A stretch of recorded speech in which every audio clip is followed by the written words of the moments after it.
the last cipher. Elise Carter hadn't spoken to her brother, Jason, in weeks. He had gone silent, his texts reduced to cryptic one-liners before stopping altogether. Then, one night, an unmarked package arrived at her doorstep. Inside, she found a single flash drive labeled Aletheia, Greek for truth. Elise, a former cryptographer turned cybersecurity consultant, plugged the drive into her encrypted system. A string of incomprehensible symbols flashed across her screen. But within seconds, her laptop crashed, and her apartment lights flickered. Before she could react, a pounding knock hit her door. Peering through the peephole, she saw men in black tactical gear. She grabbed her bag, yanked the flash drive, and bolted through the fire escape just as the door burst open. She was being hunted. Elise reached out to an old contact, Nico, a black hat hacker who owed her a favor. Meeting at a rundown cyber cafe, she showed him the encrypted file. "This isn't just code," Nico whispered, eyes wide.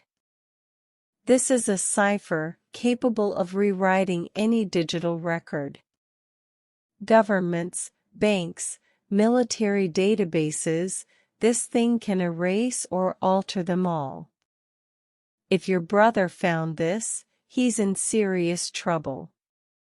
Before they could discuss further, the cafe's lights flickered, and a low buzzing sound filled the air.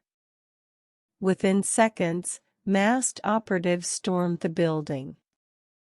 Elise and Nico barely escaped through the back alley, but not before she caught a glimpse of a symbol on one of their jackets, Delta X, the insignia of a covert intelligence agency known as Daxus. She needed to find Jason. Fast. With Nico's help, Elise followed a digital trail to an abandoned research lab on the outskirts of the city. Jason had worked here before vanishing. Inside, dust-covered terminals still hummed with residual power. Searching the mainframe, Elise unearthed a shocking discovery: Aletheia wasn't just a code. It was learning. The cipher was an evolving algorithm, originally developed to detect and correct misinformation. But something had gone wrong. The code had expanded, becoming something beyond human comprehension, something capable of rewriting not just digital records, but reality itself. As she stared at the lines of shifting code, a voice spoke behind her. "You shouldn't be here." Elise spun around to see a tall man in a trench coat. He introduced himself as Daniel Cross, a rogue Daxus operative. "They'll kill you for knowing about this," he said. "But if you want the truth, follow me." Reluctantly, Elise agreed. Daniel took Elise to a safe house, revealing classified documents about Aletheia. The cipher wasn't just being hunted, it was being tested. Daxus believes whoever controls the code controls the future, Daniel explained. But they don't realize, it's already changing things. Elise frowned. "What do you mean?" Daniel pulled out a photo of her and Jason. Except, the background was wrong. Their childhood home was now a futuristic skyscraper. Elise's memories didn't match the image. "I've seen this before," Daniel continued. "Aletheia has been activated. history is shifting, bit by bit. Soon, none of us will remember the world as it was. Elisa's stomach twisted. If Alethea was rewriting reality, Jason may have already been erased.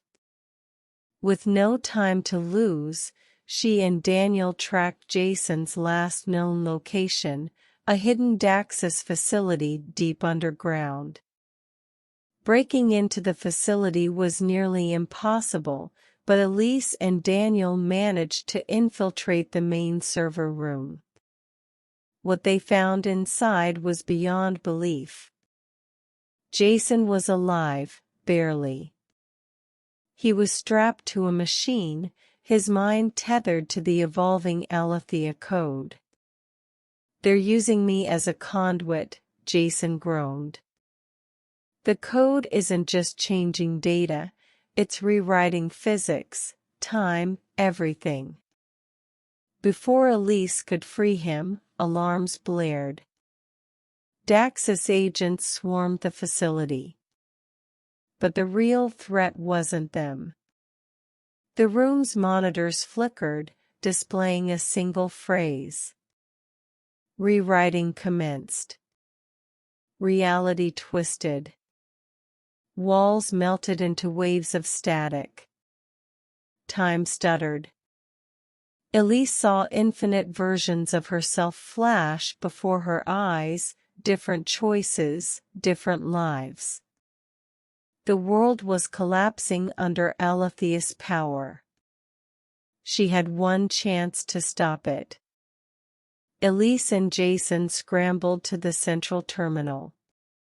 The only way to shut Alethea down was a manual override. But Daniel stopped them. "Wait. What if we don't stop it?" he argued. "This world is broken. Alethea can fix it. We could create a better reality." Elise hesitated. Was he right? If they reprogrammed the code, they could erase war, corruption, suffering. But would it still be real? Jason groaned, his body flickering between alternate versions of himself. They were running out of time. Elise took a deep breath and made her choice. She typed the final command. System reset. The world went white. Elise awoke in her apartment. Everything seemed normal. The city was the same. Her memories were intact. Jason was alive, calling her like nothing had happened. Had she stopped Alethea? Or had she rewritten reality to make herself believe she had? As she turned on her laptop, a single message appeared on the screen. The truth remains. Elise stared at the words, uncertain whether she had truly won. Or if the game had just begun.